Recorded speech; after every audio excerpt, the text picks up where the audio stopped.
Now when it comes to hook baits, I need to mention that in our feeding plan, we had a certain amount of freezer boilies that we had put into the particles that we cast in every day, like I've previously explained. The reason why I didn't mention the freezer boilies into the feeding plan, because this was also part of our hook bait plan. Unfortunately, with this boilie plan, it either works or it doesn't. I can recall on the trials on the last day, me and GP battled. We caught fish for fish with Dean and Christopher, but every fish that we caught during that day was in the vicinity of 2 to 3 kilos. And then when Christopher and Dean catches them, it was 4 to 5 kilos, due to the fact that they were their freezer boilies into their feeding plan, preparing the fish to be able to eat it. And then when the fish get into that boilies and they get stuck into it and eating it, you can use the boilies as your hook baits as well. So that's exactly what we did when it comes to the boilies. Now, all must understand, when it comes to dips, South Africans are experts. Now, during the previous experience that we've built up, when we started off, we have one belief that if you have a proper dip and a proper dip combination, you don't have to worry too much. You can make the fish used to that dip. You don't have to follow the fish like on bank angling on which dip they prefer on the day. So from me and GP, we took in Tacken Legend, Pampoen Pitte, and either BMT or Shanana, and we had Chakalaka and Devil's Fork.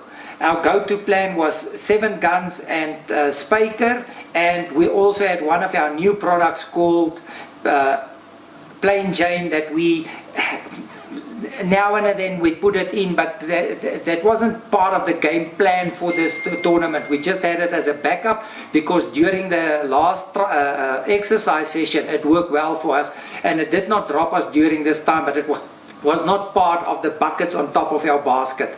That was separately, we used it as and when. So that was the combinations with dips. Now if you ask me, that it's funny, some of them is garlic, some of them is strawberry, some of them are banana, some of them are TCPs, some of them are honey. It differs from yellow, red and green, so we played a bit with the combinations. Which is very important to understand is the hook baits itself. Normally when we start, we will randomly cast our first 4 rods out, which the team did exactly as that, and with that 4 rods we will probably go with 1 pip, maybe hooked flat or maybe upright, 1 pip with a little sponge. We'll go very small, very light, and with little bags. We don't cast without bags except if it goes about distances or it gets to that point that you can't keep up with a fish, then you will take the bag away. The bag normally consists of this elite feed that we put together. Me and GP will easily put some chick with it.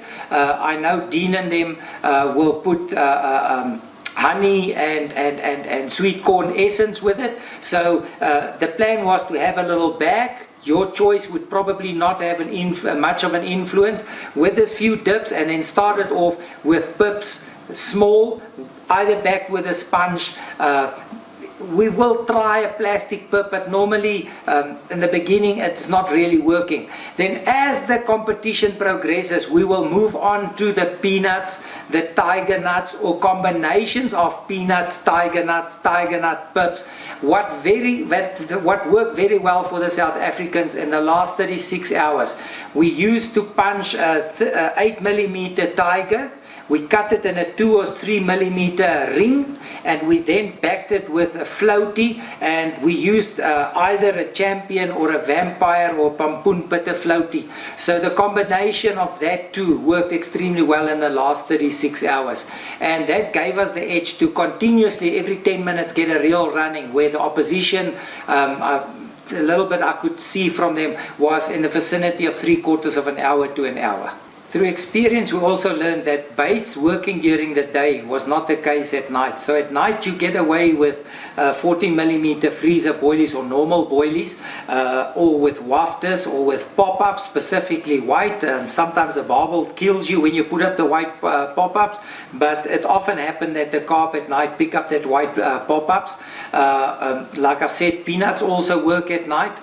So you need to understand that as the sun comes up, the fish will go down. It's not because they go down you need to change your hook baits. The tips will remain the same, and as the day progresses they will move into the normal things that like we previously discussed. And then don't forget, as the sun sets, remember what you did last night. They will probably go back to that.